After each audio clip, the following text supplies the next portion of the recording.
Good afternoon, amazing Leonard. It's after 3:30 in the middle or Central Time. It's February 11th, and today we're going back into appellate court land with Mr. Alec Murdaugh, who wants a new trial. We have been hearing about the new trial request from Alec Murdaugh for literal years at this point. Remember, the Murdaugh trial took place January 25th to March 2nd, 2023. Y'all remember that? Some of you were here with me. Were you here with me? I was here with you. Not here without you. We can't talk about it. I can't talk. We can't cry. Emily, we cried at a concert last night. No crying today. January 25th to March 2nd, 2023 is when he went to trial. So we are now looking at the Supreme Court appeal. When I say that the cases I take on, we are going to talk about for literal years, we are here. Remember, Maggie and Paul Murdaugh were murdered on June 7th, 2021.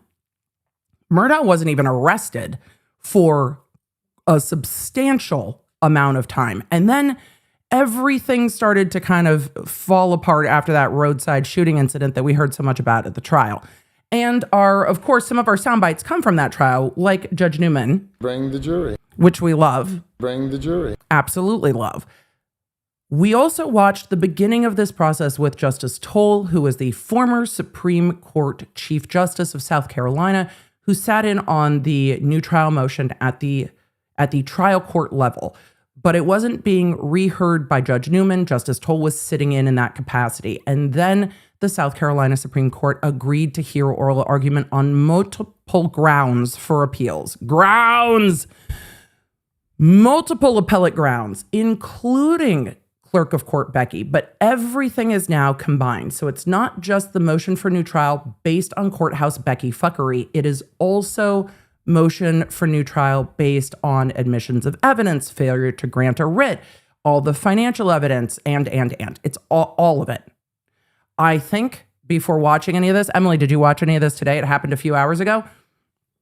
No, Leonard, when I said I went to a concert last night, what I did not share is that when I went to a concert last night, it was not in Tennessee. So we were staying overnight in Indiana, which I realize sounds insane, but it really isn't all that far. It's really not that far when you think about it. I mean, it was a shorter drive than getting from like Los Angeles to San Diego or like Los Angeles to Vegas. It was shorter than that. It was shorter than that. So it was worth it to take the kids to go see Bad Religion and The Offspring. It was the first real rock show that Griffin wanted to see, and that just warmed my heart. Dr. B was in heaven. We saw people wearing Pennywise shirts, which if you live outside of Southern California, seeing someone in like a Social Distortion shirt or a Pennywise shirt is just not something that you see on the regular basis. And Griffin just had the best time. And he, for many years, has been like, I can't, it's a lot of concert's a lot of sensory. But we found some really good earplugs. He is enjoying music more. So it was me and Dr. B and Griffin and Travis. Emily, did the kids miss a little bit of school? I mean, yeah, but not as much as they missed during the ice storm. And they totally did a half day yesterday. And Griffin has like midwinter break. So meh. And then Travis missed like 3 classes today. It's fine. You guys, it's fine. He missed a few things yesterday. He missed a few things today. Look, if they can be out for like 7 days for an ice storm, it's gonna be fine. It's gonna be fine. Also, when given the opportunity to scream, wait, how far into the stream? I don't think we're far enough in for me to start screaming out Offspring lyrics that are curse word laden. When given the opportunity at the concert, Griffin was still like, no, I'm not gonna scream that. I was like, your choice, buddy. But we're at the concert, and at the concert, it's cool if you want to scream along to the lyrics. You can't scream it at school. It's situational awareness. These are lessons we need to learn. So we had the best time, but I definitely needed a little bit of sleep, and I'm just, my brain is just like, oh boy. However, the time with the kids was so much fun. We had so much fun. And it was great seeing G just really embrace getting to go to a rock show and having like the best time, which just made me cry. I just, loved every minute of it. And they played Bad Religion played Los Angeles is Burning and Infected and Struck a Nerve. The Offspring played just literally everything I could ever think that I would want to hear live. It was so good. I love it. I also realized how like California specific some of the Offspring songs are. I know Road Rage is kind of like a collective experience, but it's just like the very Southern California-ness of some of the Offspring Road Rage is just, it's different. And it just reminds me of like bumping into, there was a lot of Offspring in law school too, but bumping into high school, college, law school. Such a great time. Am I exhausted? Yes. Did I drink at the concert? No. Do I still feel hungover AF? Yes. It's like an energetic thing. Yes. My body hurts and I'm acutely aware of my age. And Travis is looking at everybody on stage. And it's like, Mom, they all have gray hair. I'm like, As do I, my love. As do I. So I'm just like, woo! It's all good today. So it's the perfect day to just look. First of all, did I grab a Dr. Pepper for stream? Yeah, I did. KLB said Greg Graffin is my pretend husband. Look, love Greg Graffin, but also Brian Baker. There's a Brian Baker. Not my Brian Baker. There's a different Brian Baker. And Noodles is just it was a great night. It was just a top night. Anyway, we're rolling into the Supreme Court today. What I love about being able to do this is that we're just like, let's ride, everybody. Let's roll up. Let's just roll up, however many thousands of law nerds deep, more than we're at the concert last night by the time we get well into this, I'm sure, because we had more people on live stream yesterday than were at the venue or that venue would hold. So it just is what it is. And we're going to all roll up today and just be like, we're going to roll up. We're going to pull up to the South Carolina Supreme Court and be like, what you doing? What are we doing? Because the South Carolina Supreme Court has an opportunity to A, change their standard of law, or B, look at this and just be like, yeah, Becky, no. And I looked at the amount of time they had allotted to each side rolling into these arguments. And then I looked at the video from the arguments and I'm like, that seems like it went longer. So no, I have not watched this. Thank you everyone for no spoilers. If you've already watched, I want to experience it with you. I have not watched any commentary on it. I was trying to catch up with all the other things going on in the news. So that's what I was keeping an eye on for today, just to make sure that I wasn't going to get caught sideways by anything. We'll cover it later. Nothing is going to happen that is going to like rock. Well, Emily, don't say this. We live in unprecedented times constantly. We're just going to go to the Supreme Court and do this. And we're going to take solace knowing that this is the thing we're focusing on for the next few hours. And it's going to be amazing. That's what we're going to do. So, Emily's still just going to be like, do my ears start ringing? No, we're going to be good. We're going to go to the Supreme Court. I'm so curious. The filings in this, look, the record in this case, let's just take a step back real quick. The amount of chaos that happened in the Murdaugh case was wild. The lawyers were kind of wild. Poot was Putin. We had a juror get like yeeted like the freaking day of deliberations, and then was like, can I go get my eggs? And then we had Poot like waving guns around the courtroom and coroner armpits. For those of you that were like, what the heck? Yeah, there was a coroner that was like, I just kind of put my hands in there. And I'm like, oh, they've been dead a minute. The fuck? And then we had the phone expert who was like, I just kind of threw it around my office a little bit to see what happened. That's not bullshit. Like, I'll just huck my phone around I don't want to do that. I'm going to end up throwing it at my fucking screen. I'm just going to throw the phone around a little bit. And then Murdaugh took the stand and had all of the water just like spilling out of his face, but like the emotions didn't match the amount of freaking water coming out of his face. It was such a wild trial. And then there was like 2 weeks of financial evidence. It was special. It was just special. And then when the Courthouse Becky stuff started to break after this trial, because the sentencing was the next day after, because the verdict came in pretty late. The verdict came in fast. 3 hours is a fast verdict on a trial that long. I mean, he did testify, and they were all probably like, we're done with you. But the allegations about Courthouse Becky started coming out. And after watching Putin trial, I'm like, this is just, the defense is so hyperbolic, and they've been so hyperbolic. It's just so extra. And then as stuff started to unfold, I was like, holy shit, this is a massive problem. And then they FOIA'd Courthouse Becky's emails, and she's in there just like kissing ass to the media.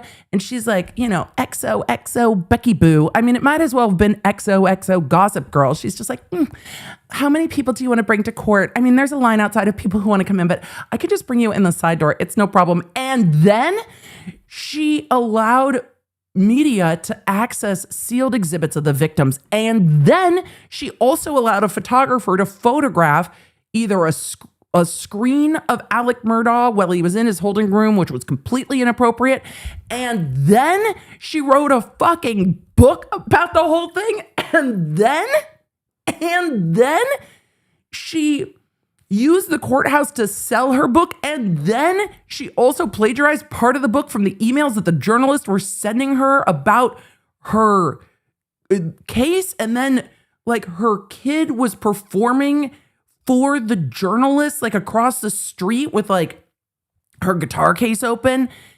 And then there was like some birthday party that she threw for the media. And then that wasn't all of the birthday parties that she threw, because then all of the ethical complaints came out, and she was using like taxpayer funds and funds that were supposed to go to people who were not getting paid child support from the people who were supposed to be paying them child support, and took those funds and kind of reclassified it over to her and paid herself a bonus, but then was also using it to throw like birthday parties and baby showers and buying lunch and buying decorations. And then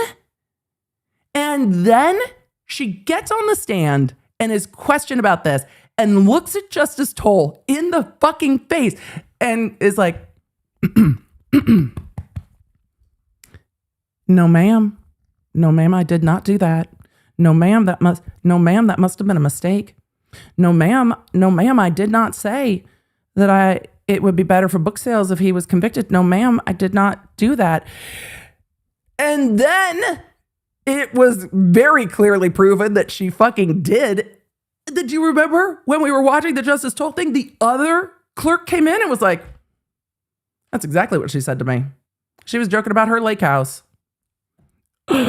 That was a whirlwind. And then all of the jurors had to testify. And then Poot, do you remember, came running in and was like, we have a declaration from somebody else who needs to testify. And Justice Toll is like, time out. We're not doing any of this today. We're not doing this. This case was so wild. And I think it's all because Beckaboo wanted to like impress people down at the Piggly Wiggly with what a big shot she was. That's the Biggly Wiggly. Being the big shot at the Piggly Wiggly. We're just combining words. We've got to be limble with the muse. But that I really do think she just wanted to big time everyone in her town. And went to high school with Alec Murdaugh because everybody's like granddaddy and them all know each other. Because remember, for those of you new to this, Alec Murdaugh, his family has been like the solicitor, like the elected district attorney in this area for like 100 years. It was like 2 years, almost 100 years. They had to take like his granddaddy or his great-great-granddaddy's portrait out of the courtroom to prosecute him. And now we are before the South Carolina Supreme Court on one of the appeals where I'm sitting there going, this one actually has a bit of a chance, which is wild. But Courthouse Becky really might have fucked this whole thing. I'm real curious what the Supreme Court in South Carolina is going to do. Don't worry, chat. We'll talk about Courthouse Becky's son wiretapping emails and shit another time, because I don't actually think it connects to the Murdaugh trial. I just think it adds emphasis to exactly how wild and out everybody was, that they were just like, it's going to be fine. No, boo-boo. It's not going to be fine. Except and then when Courthouse Becky did plead guilty, not to jury tampering because they didn't charge her with that, but with all the other shit, when she pled guilty, she then got probation. But y'all, she was embarrassed. She was so sad. She would have been a lot sadder if she went to jail. But okay. They should make her pay. If there's a retrial, whatever amount it costs the taxpayers of South Carolina, she should just have to pay for it. She should just have to pay for it. Make her pay. Make her pay the hundreds of thousands of dollars to pay all the prosecutors to do this again. Make her pay for the overtime for the sheriffs and the media circus. Make her pay. Make her pay for it. Just bill her for it. How about that? How about that? You don't want to put her in jail? Fine, don't put her in jail. Make her pay for it. You broke it, you bought it. It's kind of like the international rule of dibs. You broke it, you bought it. That is now your bill, Courthouse Becky, and it's going to be like a generational curse. Here you go. Everyone can continue to pay until it is paid off. Back to the people. I have so much smoke for Courthouse Becky because it's so avoidable. And I think Justice Toll was right when she was talking about Courthouse Becky getting caught up in wanting to, the siren song of like local celebrity. Ma'am, like, I don't know, grow a giant watermelon and go win something at the state fair. Like, this is not the avenue to local celebrity when you're an elected official.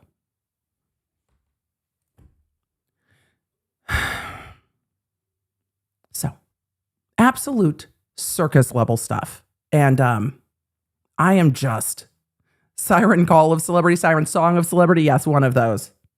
Find another way. Find another way. So for those of you new to this case, there is a lot of history here.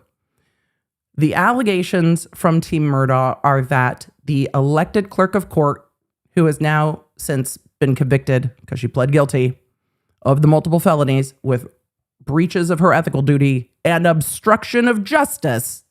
She's a convicted lying liar that lies. She stepped down as clerk of court. She is now in retirement. It's so embarrassing for her. She's in retirement and on probation. And part of what's being alleged is that the clerk of court interceding and talking to the jury, it does not need to be shown. This is what Murdaugh's team arguing. They don't need to show that Murdaugh was actually prejudiced, that the jurors are like, yeah, I dead ass changed my mind because she said he was guilty. But the fact that she was talking to them about the case is enough. They are trying to shift that standard so that the defendant doesn't have to prove that they were harmed by it or prejudiced by it, which is more akin to the federal standard from the U.S. Supreme Court, different standard at the South Carolina Supreme Court. But they are also appealing on numerous other grounds. What happens if he wins his appeal? There are multiple avenues that he could win his appeal. The kind of top line is if he wins his appeal and gets a new trial, he gets a new trial. Also, he could win on certain points where the court says, yes, you're right. That shouldn't have happened. However, it's harmless error. If you get to harmless error, it's like, you're correct. That shouldn't have happened. But also NBD, and we're not giving you a new trial. So the most he can get from this is a new trial. Remember, Alec Murdaugh is still serving a buttload of time for his federal cases and his other state cases. So if he is granted a new trial, he is not going to get out on bail or bond. He is not going to be just bouncing out of prison, but it might change his housing status because then he would have to go back to trial. I don't know how he would pay for a new trial, but he would have to go back to trial. So if he wins his appeal, he can get a new trial. That is the most he can get. They are not going to exonerate him. They are not going to just nullify the murder convictions.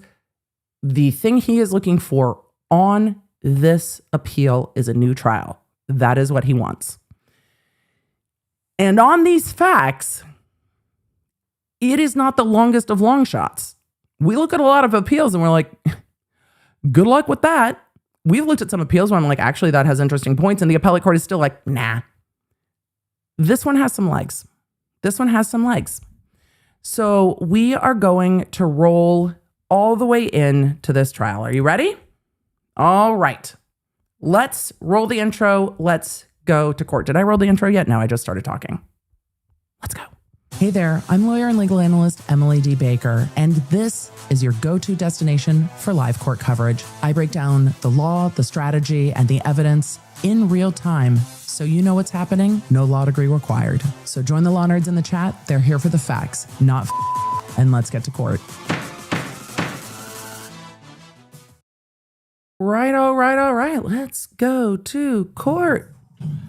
Shall we? Yes, we shall. This is the South Carolina Supreme Court. So that's what we're looking at. Good morning. Please be seated.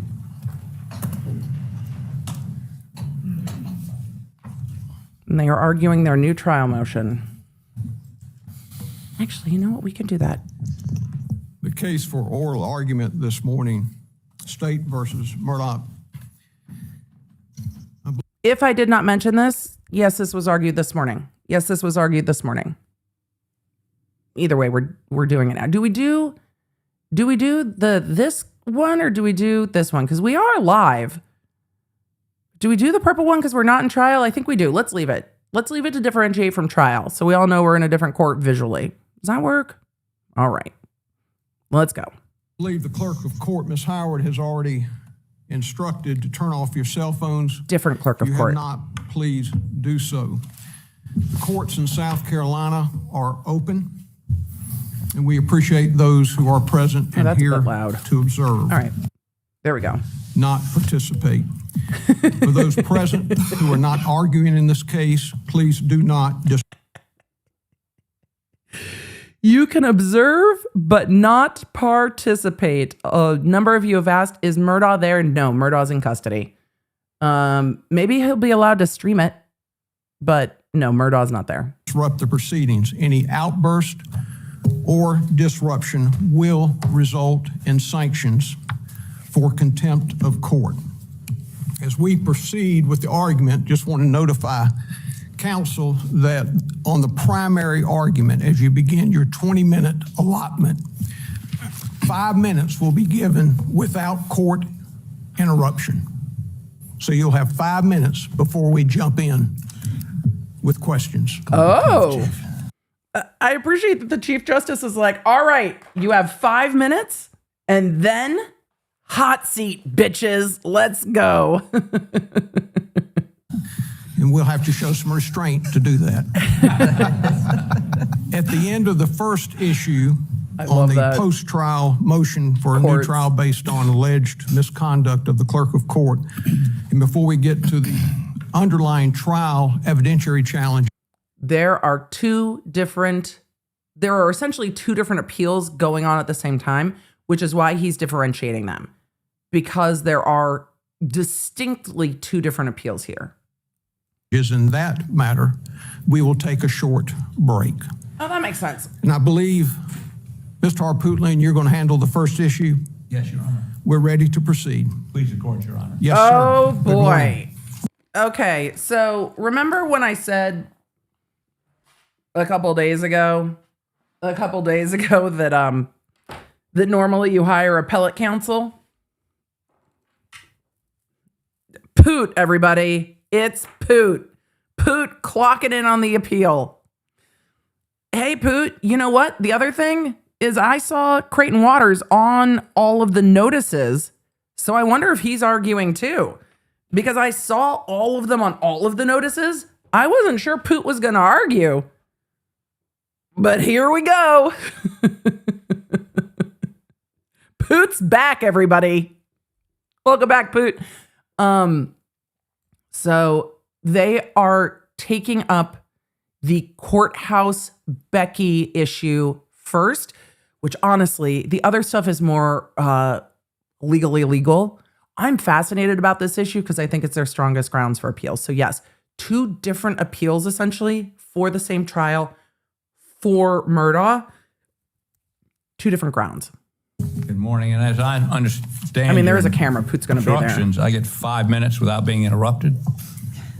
That's right. Wow. Jeez. Well, first of all, I want to thank the court Okay, for, I know what has been a very diligent effort to wade through this record 6-week trial, and then a post-trial hearing that went. Emily, does the appeals court have to read everything? Yes. If I didn't say it earlier, the Court of Appeal has to read everything. The record in this case was over 9,000 pages of the trial record. And then they have to read all the appellate briefs. There are hundreds of pages in all of the briefs on the 2 different appeals. They were not really combined into argument in one set of papers. So there's an appellate brief reply or appellate brief opposition and reply to both sets. So we're talking thousands and thousands and thousands of pages. Thousands of pages. A few days with additional 2 hearings, I think, with additional record. So this is not a simple matter. But before I get to that, I want to just remark on this. Oh, good. We have as just I came into remarks. this courtroom this morning, he was given quite a bit of time to filibuster. How long did Poot get to talk before they started counting him down?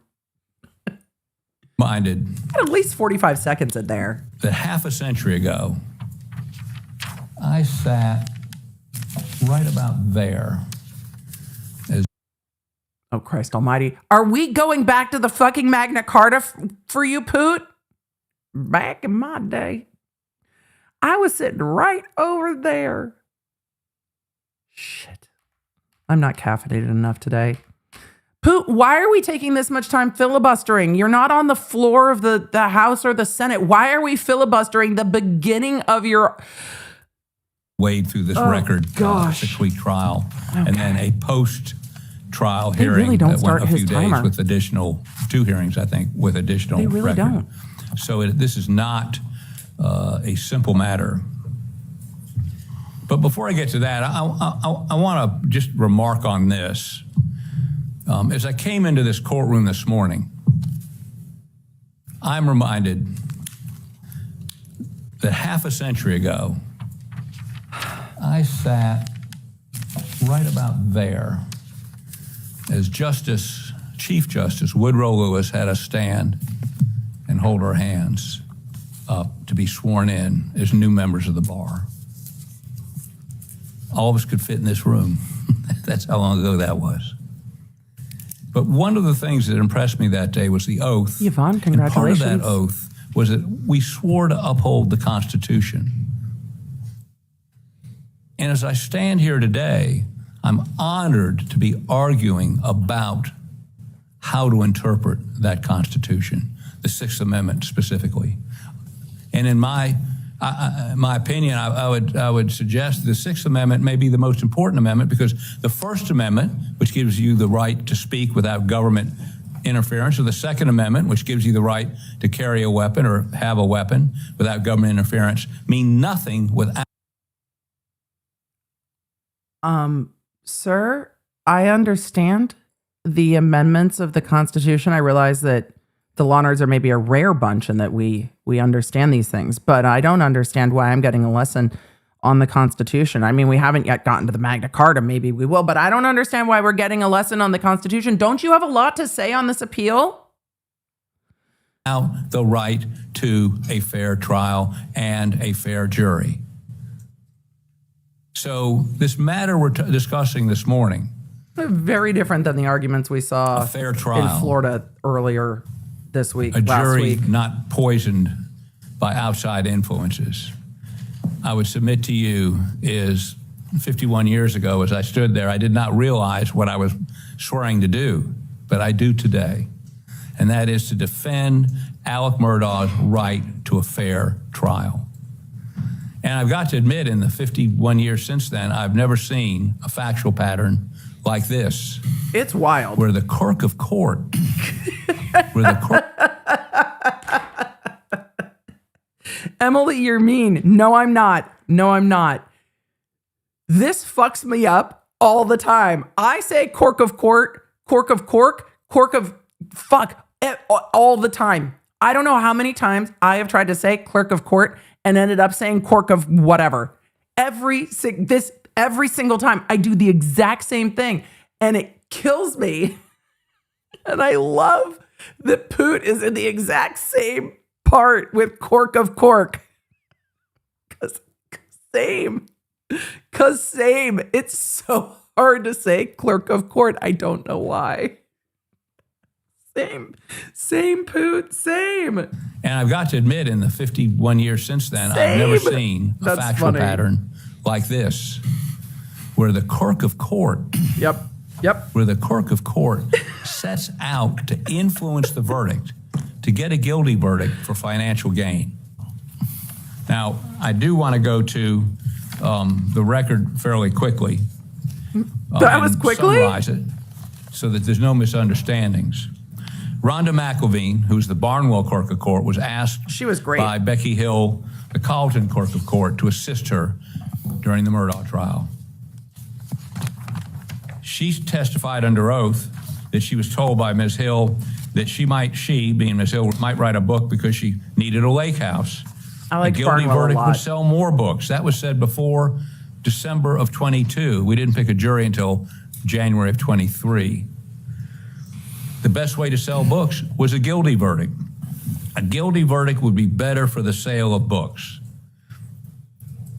So she explained she had a financial incentive for a guilty verdict. And she also made comments to her like, don't be fooled by the evidence presented by Mr. Murdaugh's lawyer. Watch him closely. Just before he testifies, look at his actions, look at his movements. Identical to the statements that I'm going to read you in just a moment. Excuse me, Poot. We addressed this directly last trial. You cannot say identical without saying identical. What are we doing? If you're gonna go full My Cousin Vinny, you gotta lean all the way in. Identical. Come on now. We talked about this. By the jurors as they were questioned. Juror P, on the day Mr. Murdaugh was taking the stand, Becky Hill made a comment, watch his body language. Juror X, prior to Mr. Murdaugh's testimony, Juror X heard Becky Hill say words to the effect of, looks like the defendant's going to testify. This is an important day. This is an epic day. It's rare for a defendant to testify. Juror Z, watch his actions, watch him closely. In addition to that, Juror Z said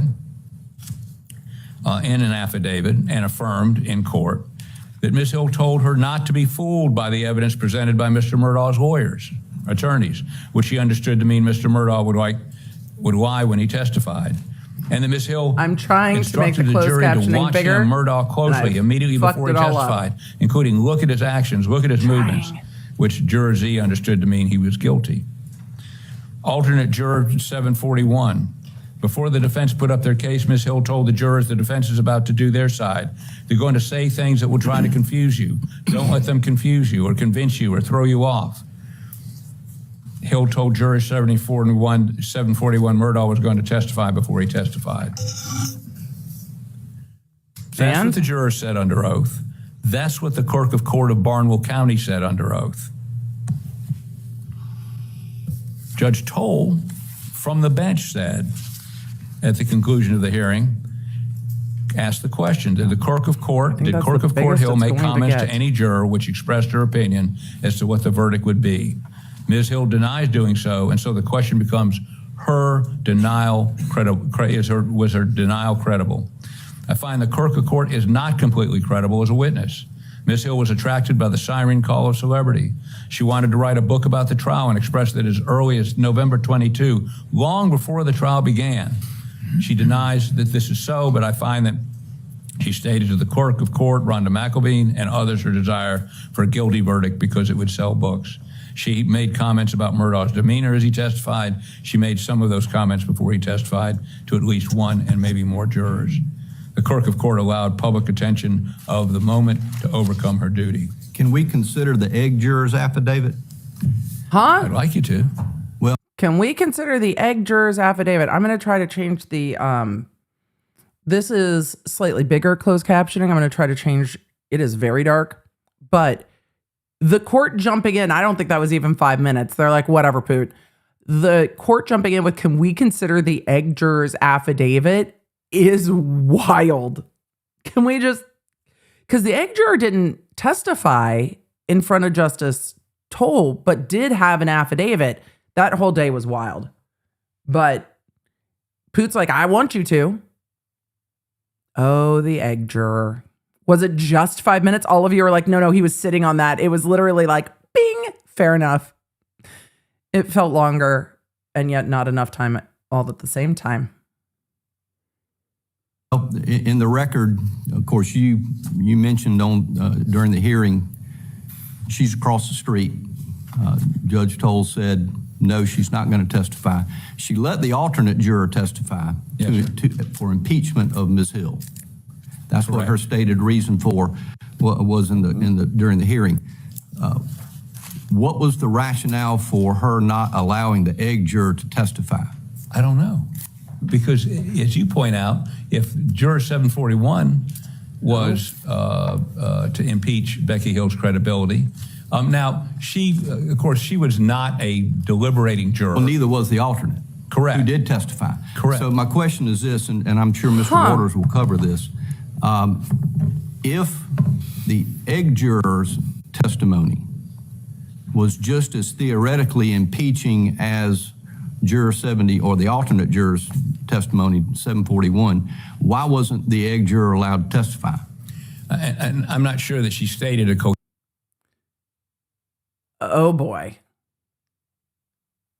Justice Toll had a couple reasons for not letting the egg juror testify, but the egg juror was not allowed to testify. The egg juror had an affidavit. Justice Toll's like, I'm not considering it. But it's a fair point. Well, if the alternate got to say their piece, they weren't a deliberating juror, and the alternate didn't have any impact on the outcome. So if the alternate got to testify, why not the excused juror? But the fact that we're at the Supreme Court talking about the egg juror, wow. Here in region other than she wasn't going to. Remember now. But she said her affidavit is in the record, so we know what she said, Ms. Hill said, and we now know what Ms. Hill said she didn't say. Yes. So I take that to mean that it was considered. The egg juror's affidavit was considered by the court, and we can consider it. In our defense, when you look at the record, remember, we were starting off with no one was going to examine anyone under Judge Toll's initial order. And then it was a moving target. Then it was going to be some that were going to be examined. We weren't going to be allowed to examine. Then we were allowed to examine. So it was an evolving process. If she in fact considered the egg lady's affidavit, she did not cite it in her order. Just as she did not cite Juror Z or 741's statements about do not be fooled, 741 must be the how the attorneys are going to try to state argues in its brief that Judge Toll, in making specific findings as to certain things jurors did say, was an implicit rejection of the other statements the jurors said Ms. Hill made. What's your response to that? Well, I would say that's wholly... For those of you that are popping into this case and are like, why the fuck are they talking about eggs? So, right before deliberations, like that day, the egg lady juror, who has now come to be colloquially called the egg lady juror, was removed from the case. When we looked back at all the filings, what we saw was that someone had reached out, supposedly, to Courthouse Becky about this juror, saying that this juror was expressing an opinion about the case. And then when they started questioning the juror, what they found was that the juror hadn't expressed an opinion to the one person, but had in fact expressed an opinion and talked about the case with their landlord. And then it became this whole thing that she had discussed the case, but it didn't seem, the way it came to Courthouse Becky's attention was incredibly strange and sus. It was just weird.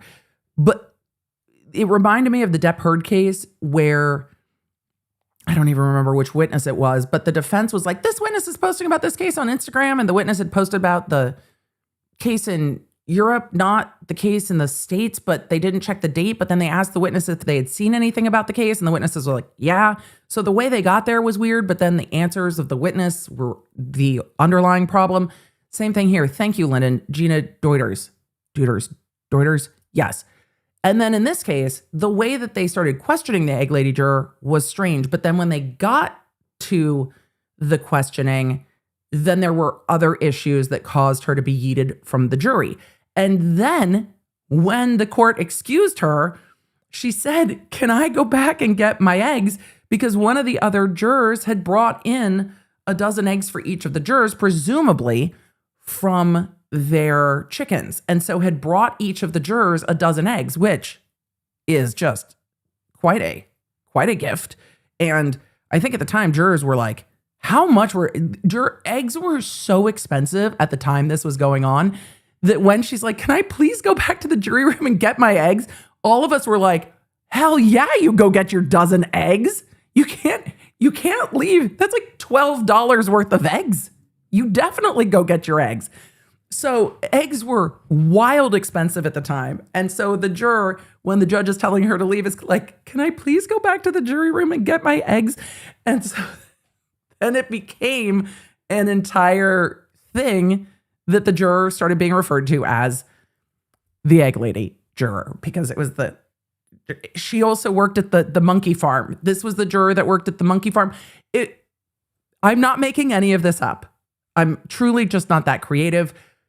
But the egg lady juror that worked at the monkey farm, and then it became a whole thing. And then I think she also wrote a book, right, chat? Not making any of this up. But yes, that is why they are referring to this particular juror as the egg lady juror, and the egg lady juror became colloquially known as the egg lady juror. So that's why they keep referring to this juror as the egg lady juror. They were an excused juror. And in the course of them being an excused juror, they did not deliberate. So, yep. Unsupported by the record. I mean, a judge in an order is going to say what they considered, and they should say what they didn't consider and why. This implicitly, I mean, the statements by 741, by Juror Z, and by the egg lady all had bearing on Clerk Hill's credibility, and what happened is critical. And let me say this also, even if you didn't have what they said, if a judge, as the jury came in on the day Mr. Murdaugh was going to testify, said, it's an important day, it's an epic day, you better watch how he testifies, and doesn't say that about any other witness, except some sort of charge at the end of the case, or maybe before, but specifically points that out. Mr. Harpootlian, let me ask you this. Judge Toll placed the burden on your client to prove prejudice in this case. Does Green establish... Ding, ding, ding, ding, ding. Split of authority. This is the split of authority we were talking about. Notice the difference in Poots arguing versus what we saw in the Adelson argument. It's very much more But of course you should agree with me. The Adelson argument, it was like, there's this. Case law. This justice is now getting back to the split of authority.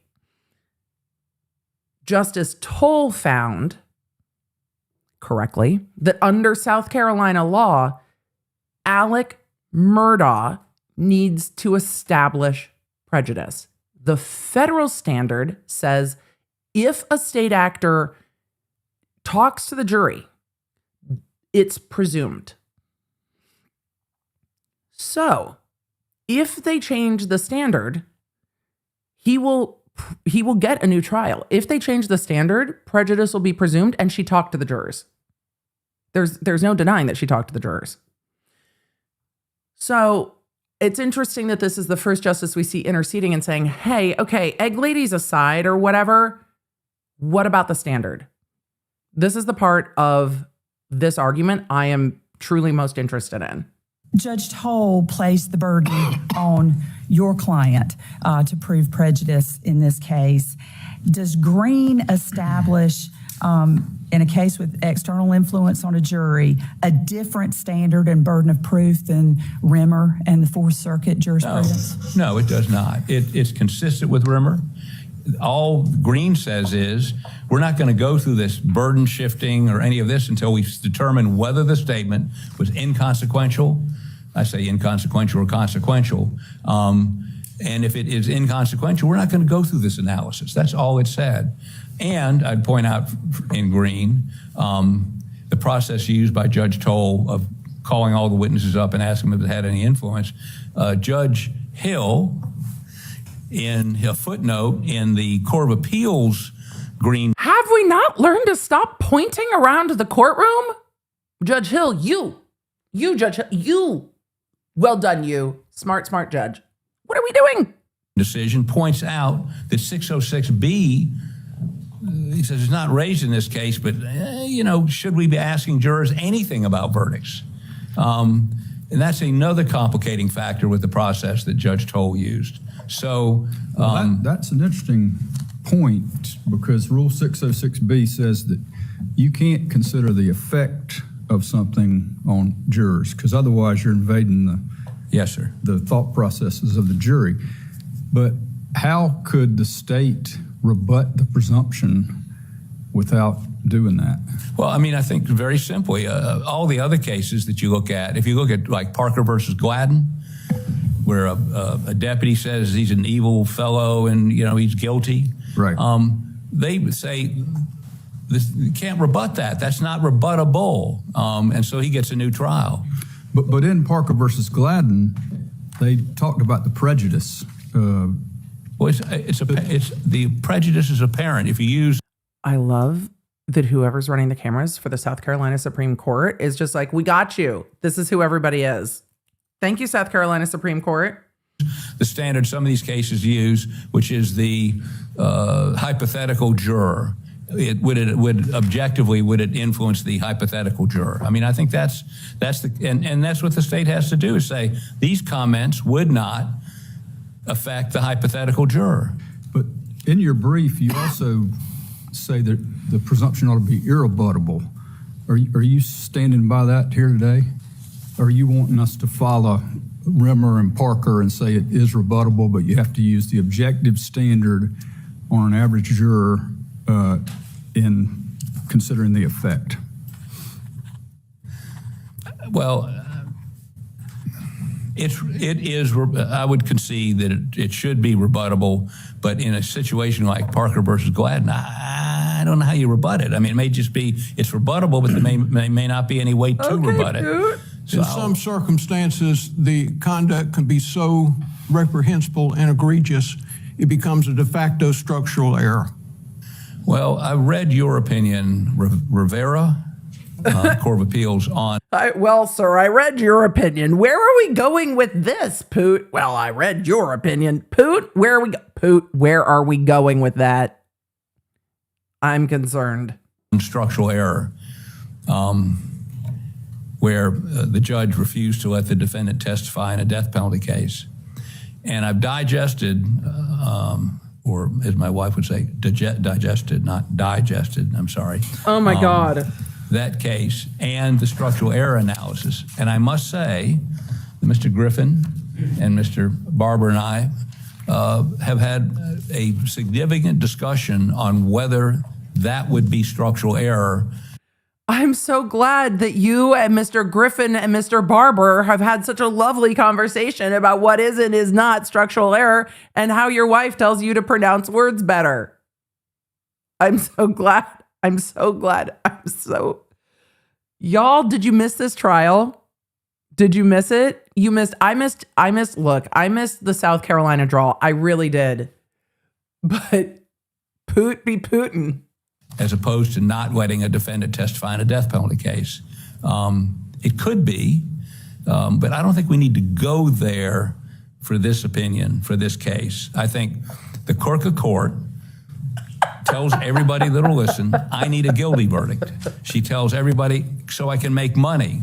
She tells everybody, so I can buy a lake house. And then there was testimony that she told one person that. And she proceeds to talk to jurors, not about inconsequential things, but focus on how to view the defendant's testimony, and to juror Z and to juror 741 into the egg lady, don't believe him, don't believe his lawyers. I mean, I submit, more than enough to meet the Parker versus Clark. I find it egregious. I don't disagree with Poot on this. I find it egregious that a clerk is talking to the jury beyond what does everybody want on their sandwich for lunch? You need to be here at this time in the morning. Is everybody warm enough, cool enough? Do you have enough Kleenex? Everybody comfortable enough? Anybody need anything? Beyond that, don't believe his lawyers is an appalling abuse of power. I completely agree with Poot on that. I think it's appalling. I don't think court staff, I don't think those who are given official positions where jurors might see them as more credible than somebody standing out on the street with a sign or whatever. It does have an impact on people. They have a position of authority, and that should be taken seriously. And it should not be a no harm, no foul. I don't disagree with Poot on this. I don't want to see Alec Murdaugh get a new trial necessarily either. However, it's awful behavior. And if that behavior influenced the jury, then yeah, he should have a new trial. Yeah, he should. Yeah, it's going to cost the taxpayers of South Carolina a bunch of money. Yeah, it will. And yeah, that sucks. But you cannot have court officials trying to sway the jury. You can't. And the things that she said to the jury were appalling. She didn't go in there and be like, all right, so did y'all write down your guilty votes? But don't believe him. It's pretty bad. It's real bad. Gladden standard, or the Cameron standard, or I think it's Bennett, the case we looked at. I just looked at yesterday. All of those are cases in which there's no question what was said wasn't inconsequential, wasn't neutral. It was an effect to influence. Is it a finding of fact or a conclusion of law by Judge Toll, where she wrote on page 31 of the record, this court further finds that the improper comments made by Clerk Hill were limited in subject and not overt as to opinion? I know you say that language was put in there by the state in its proposed order. I don't want to talk about that because she signed the order. But is her finding that the statements were limited in subject and not overt as to an opinion a conclusion of fact or law? That's a conclusion of fact, which gives rise to a conclusion of law. But that statement is wholly unsupported by the record. He just said he didn't want to talk about it. He just said, I don't want to talk about it. Justice Toll put it in the opinion. And he's like, nope. Poot's circling. He's like, I'm going to circle back either way. I'm circling back. Okay, Poot. if you're going to get into abuse of discretion, sir, it's bold. Unsupported by the record. I would submit an abuse of discretion. And how about her finding that those comments were cured by Judge Newman's overall jury instruction that the verdict was to be based on the evidence presented and the law as he gave it and not on anything else? I don't know if I agree Well, then with you that. would never have, as long as the judge gave the appropriate charge at the end of the case, you'd never have a case of jury tampering. You could have somebody bribing a juror, and according to her reasoning, yeah, I took the money, but I'm not going to do what I said I'd do. I mean, it's. This is something that deeply concerns me going forward, especially in high-profile trials, is different types of jury bribery. We're going to talk about that on another day because I have some other cases that I'm interested in. But he makes a good point. Well, if the jury instruction is just, it has to be found on the law and that cures everything, it could cure everything, including jurors being threatened, extorted, bribed, etc. And that's not what the law says. And so I also don't disagree with Poot on this point. However, I need to move my screen real quick because Creighton's face. I'm covering up Prosecutor Waters. Prosecutor Waters' face is just like, Poot be Putin. That's funny. I don't believe for a minute that is an appropriate analysis of the law. Whether I believe that it or was not quite is a really face. irrelevant.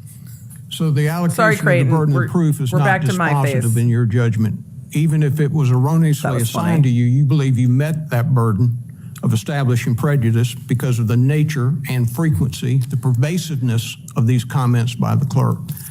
If you use the analysis in both the Court of Appeals decision of Green and then the Supreme Court.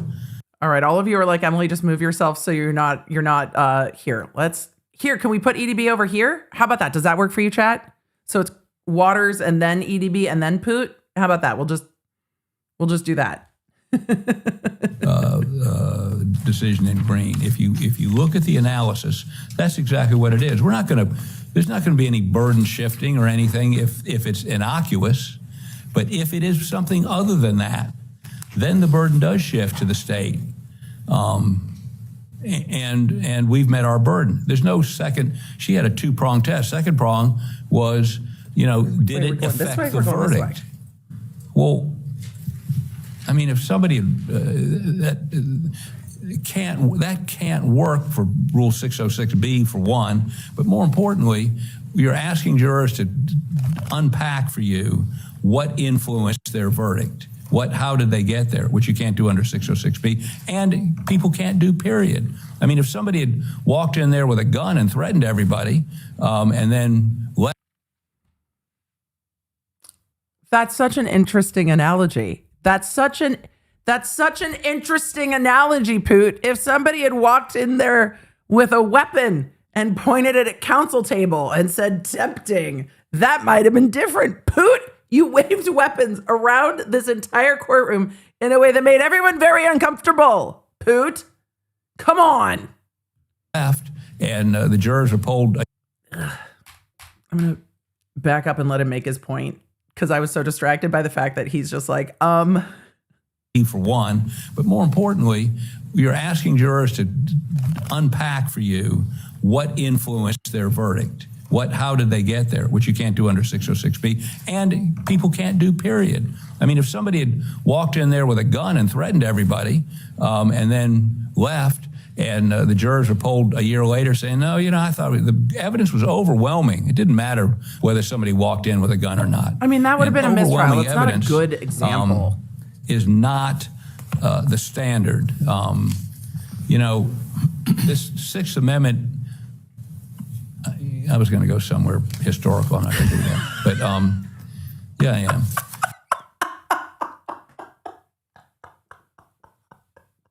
Oh, no. We're going to get to the Magna Carta. He's packing up. He's got 3 minutes on the clock, everybody. 3 minutes on the clock